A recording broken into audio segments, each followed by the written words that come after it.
Rome didn't just conquer people, they erased them. They believed that by whipping a queen and violating her daughters, they would break the spirit of a nation. But they made a mathematical error. They forgot that when you strip a human being of her home, her family, and her future, you don't leave behind a victim. You leave behind a monster. This is the story of how the Roman Empire's greatest act of cruelty became its most terrifying nightmare. Stay with us till the end for valuable insights. Like, subscribe, and share to support the channel. The year is AD 60. The air in Britannia is thick with the smell of damp earth and the cold, metallic scent of Roman iron. For the Iceni tribe, the world had always been defined by the land and the bloodlines that held it. But for the Roman Empire, the world was a spreadsheet, and the Iceni were simply a debt that had finally come due. King Prasutagus was dead. He was a man who believed in the power of the middle ground.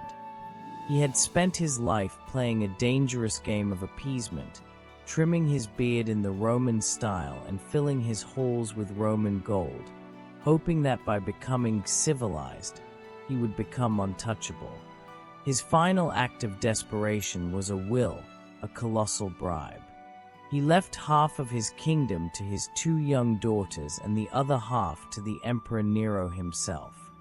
It was a dog's last trick, a plea for mercy wrapped in a legal document. But Rome does not do mercy. Rome does math. To the Roman administrator Decianus Cattus, the death of a client king wasn't a time for mourning. It was an opening for a corporate takeover. Cattus didn't see a grieving family. He saw a revenue stream. Under Roman law, a woman could not inherit a kingdom. To the legionaries stationed in the province, the Iceni weren't allies. They were property. The peaceful transition began with the sound of hobnailed boots on wooden floors. Roman soldiers moved through the Iceni lands like a plague of locusts. They didn't just take the gold. They took the identity of the people. They slaughtered the prize herds that had been bred for generations. They stripped the tribal elders of their ancestral lands, reducing the proudest warriors of the north to the status of common slaves. Then, they came for the queen. Boudicca stood before Decianus Cattus not as a beggar, but as a sovereign. She demanded the Romans honor the treaty. She spoke of the law, of her husband's loyalty, and of her daughter's future. But Cattus looked at her and saw nothing but a hurdle. To the Romans, an outspoken woman was an affront to the natural order. To silence the tribe, they decided to destroy its heart in the most public, most ritualized way possible. They didn't just execute her. They humiliated her. In front of her people, the queen of the Iceni was stripped and tied to a post. The Roman whip, the flagrum, is a weapon designed to tear. As the leather lashed across her back, the soldiers did something even more monstrous. They took her 2 young daughters and subjected them to horrors that no mother should ever have to witness. The air was filled with the sound of the lash and the screams of children. The Romans watched with clinical boredom. They believed this was a procedure. They thought that by breaking her body and shattering her family, they were pacifying a province. They believed that once the screaming stopped, the Iceni would be a broken people, ready to be taxed and forgotten. They were wrong. As the blood pooled in the dirt of her homeland, the woman who went into that clearing, the mother, the widow, the diplomat, died. In her place, something else was born. Something cold. Something that didn't feel pain. Something that Rome had spent centuries perfecting, a machine of total destruction. While the blood on the whipping post was still wet, a different kind of violence was being inflicted upon the rest of Britannia. It wasn't the violence of the sword or the lash, but something far more cold and calculated. the violence of the ledger. To understand why the Iceni were joined by so many other tribes, you have to understand how Rome truly conquered a land. They didn't just use soldiers, they used bankers. Rome's most efficient weapon was debt. When the Romans arrived in a new province, they didn't just demand taxes. They gifted the local nobility with the trappings of Roman life. They offered loans to tribal leaders so they could build villas, wear silk, and drink Mediterranean wine. They made the Britons feel like they were part of the greatest civilization on earth. But these weren't gifts. They were shackles made of gold. Prasutagus had been one of these men. He had spent decades accumulating Roman debt to maintain his status as a client king. He believed that by making himself a debtor to the empire, he was making himself a partner. He thought he was too valuable to destroy because he owed them too much. He didn't realize that in the Roman eyes, a debtor is not a partner. He is a harvest waiting to be reaped. The moment the king died, the Roman financiers, including the famous philosopher Seneca, suddenly called in all their loans at once. They didn't want the money. They knew the Britons didn't have it. They wanted the land. They wanted the salt mines. They wanted the people. This was the Roman trap. By weaponizing money, they surgically stripped the Iceni elite of everything they owned. Imagine waking up in your ancestral home to find men with scrolls and wax tablets telling you that the fields your grandfather plowed now belong to a man in a villa 500 miles away. Imagine being told that your very name was no longer recognized by the law. The Roman administration, led by the greedy Decianus Catus, acted with a level of arrogance that is hard to fathom. They saw the Britons as uncivilized animals who were lucky to be exploited by a superior culture. Catus and his men moved through the Iceni territory like debt collectors from hell, confiscating herds, burning records of tribal land ownership, and treating the highborn Iceni as if they were common criminals. But while the Romans were busy counting their stolen coins, a transformation was occurring in the shadows. Boudicca, the woman they thought they had erased, was moving through the woods and the marshlands. She wasn't a queen anymore, she was a ghost. She visited the Trinovantes, the neighboring tribe who had also been pushed to the edge of extinction by Roman greed.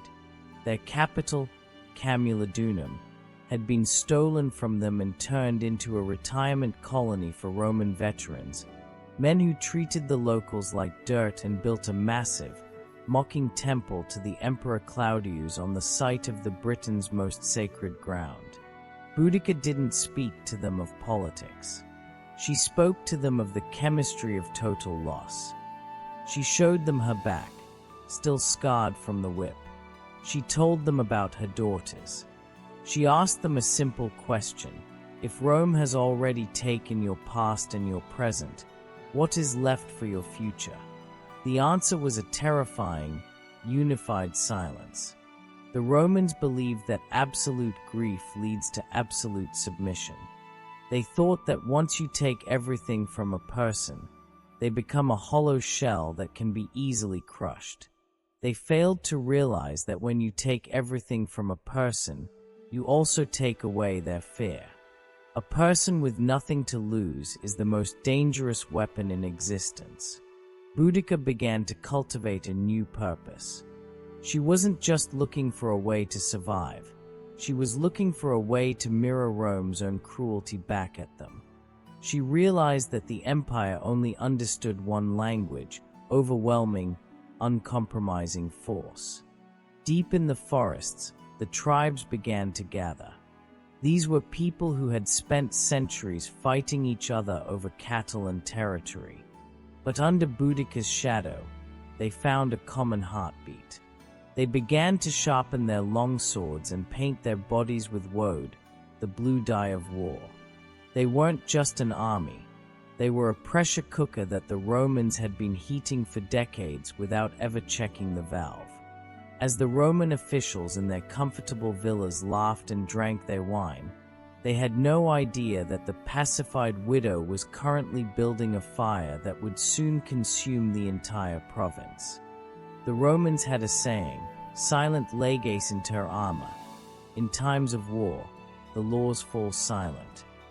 But in the year AD 61, the laws didn't just fall silent, they were incinerated. Boudicca did something that no Briton had ever achieved. She took a collection of fractured, bickering tribes, people who had spent generations raiding each other's cattle, and she fused them into a single, terrifying spearhead. She didn't do it with gold, and she didn't do it with promises of land. She did it with the shared language of scars. When she stood before the gathered warriors of the Iceni and the Trinovantes, she didn't look like a Roman's idea of a queen. She was tall, with a mass of terrifyingly red hair that fell to her hips, wearing a harsh, multicolored tunic and a thick gold neck ring, the talk of her rank. But it was her voice that stayed with them. It was a voice that sounded like it had been dragged through gravel and fire. She told them that she wasn't there to fight as a noble woman. She was there as one of them, a mother who had seen her daughters defiled, a widow who had been treated like a slave. She told them that the Roman gods were silent, but the British earth was screaming for blood. The first target was obvious. It had to be Camulodunum, modern-day Colchester. To the Romans, Camulodunum was a symbol of Pax Romana, Roman peace. It was a colony for retired veterans of the 20th Legion. These were men who had spent 20 years killing for the Empire and had been given stolen British land as a pension. They treated the local Britons like footstools. But more importantly, the city was home to the Temple of Claudius. This temple was a masterpiece of Roman arrogance. It was a massive stone fortress dedicated to the emperor who had first invaded Britain. To the Britons, it was a citadel of eternal slavery, funded by their own taxes. It was a constant, towering reminder that their gods were dead and a Roman man-god now ruled their sky. The timing of the attack was a stroke of tactical genius. The Roman governor, Suetones Paulinus, was hundreds of miles away in Wales. He was busy slaughtering druids on the island of Mona, trying to wipe out the spiritual heart of British resistance. He thought the East was pacified. He thought the woman he had whipped was hiding in a hut, weeping. He was wrong. When the horde appeared on the horizon of Camulodunum, the Romans didn't even have a wall. They were so confident in their superiority that they hadn't bothered to build fortifications around their city. They sent a desperate plea for help to Decianus Catus in Londinium. The man who had started this entire nightmare by whipping the queen sent a measly 200 poorly armed soldiers. It was like trying to put out a forest fire with a cup of water. The slaughter was industrialized. The Britons didn't just want to win, they wanted to erase. They moved through the streets of Camulodunum like a tide of blue-painted ghosts. There was no mercy. Every Roman man, woman, and child was hunted down. The veterans, realizing they were doomed, retreated into the great temple of Claudius, barricading the massive bronze doors. For 2 days, they sat inside that stone box, listening to the sounds of their city being systematically dismantled. They heard the screams of their families and the roar of the flames. On the 3rd day, the Britons broke in. They didn't just kill the Romans inside, they decapitated the statues. They smashed the altars. They burned the temple until the stone itself cracked from the heat. Archaeologists today still find a thick, red layer of ash beneath the city of Colchester, a permanent physical record of Boudicca's rage. It is a layer of burnt glass, scorched clay, and human bone that is nearly half a foot thick in some places. The monster had found its teeth. And as the smoke from the temple rose into the sky, it signaled to every other tribe in Britain that the invincible Romans could bleed. The smoke from the ruins of Camulodunum was not just a signal to the Britons, it was a scream that reached the ears of the Roman military machine. For the first time since the invasion of Claudius, the Romans realized they weren't dealing with a minor tribal skirmish. They were dealing with a revolution. The nearest heavy response came from the 9th Legion, Legio IX Hispana. Commanded by Quintus Petilius Cerialis, the 9th was a battle-hardened unit stationed to the north. Cerialis was a typical Roman aristocrat, brave, disciplined, and utterly convinced that barbarians could not stand against an organized Roman line. He gathered his infantry and a detachment of cavalry, marching south with the intent of crushing the Iceni rebel and restoring order. But Boudicca was no longer a victim. She had become a predator. She didn't wait for the Romans to find her. She used the land itself as a weapon. As the 9th Legion marched through the dense, fog-heavy forests of eastern Britannia, they were stretched out in a long, vulnerable column. The Roman military was designed for open fields and clear sight lines. In the woods, their heavy shields and long spears became liabilities. The trees whispered with the movement of thousands of invisible warriors. The ambush was a masterpiece of carnage. The Britons didn't just attack the front, they swarmed from the flanks and the rear simultaneously. There was no room for the Romans to form their famous testudo or tortoise shield wall. It wasn't a battle, it was a harvest. The infantry of the 9th Legion, the backbone of Roman power in the region, was systematically wiped out. Nearly 2,000 Roman citizens and professional soldiers were cut down in the mud. Cerialis, seeing the total collapse of his forces, managed to break away with only his cavalry, fleeing back to his base in a state of shock. When the news reached Decianus Catus in Londinium, the man whose greed had lit this fuse, he didn't stay to fight. He didn't try to organize a defense. He did what cowards do. He packed his gold and fled across the English Channel to Gaul. He left the civilians of the province to face the monster he had created. The victory over the 9th Legion changed the gravity of the war. It gave the Britons something more valuable than land: Roman weapons.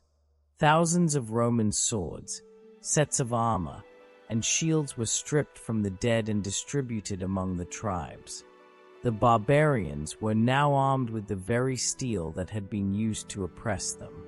Meanwhile, Governor Suetonius Paulinus was racing back from Wales. He took a small group of cavalry and rode ahead of his main army, desperate to reach Londinium, London, before Boudicca did. At the time, Londinium was the commercial heart of the province, a bustling port filled with merchants, warehouses, and wealth. When Suetonius arrived, he looked at the city's lack of walls and the sheer size of the approaching British horde, which was now reported to be over 100,000 strong. He made a cold, brutal Roman decision. He looked at the pleading faces of the merchants and the families of London and told them he could not save them. He decided to abandon the city.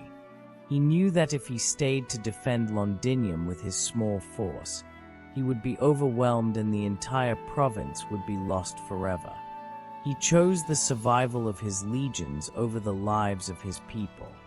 As Suetonius and his soldiers marched out of the city gates, the civilians of Londinium begged them to stay. Many tried to follow the army, clutching their children and their belongings. But the Roman column moved fast, leaving the old, the weak, and the slow behind. Behind them, the horizon turned black. The monster was coming for the heart of Roman trade, and this time, she wasn't just bringing fire, she was bringing an industrialized slaughter.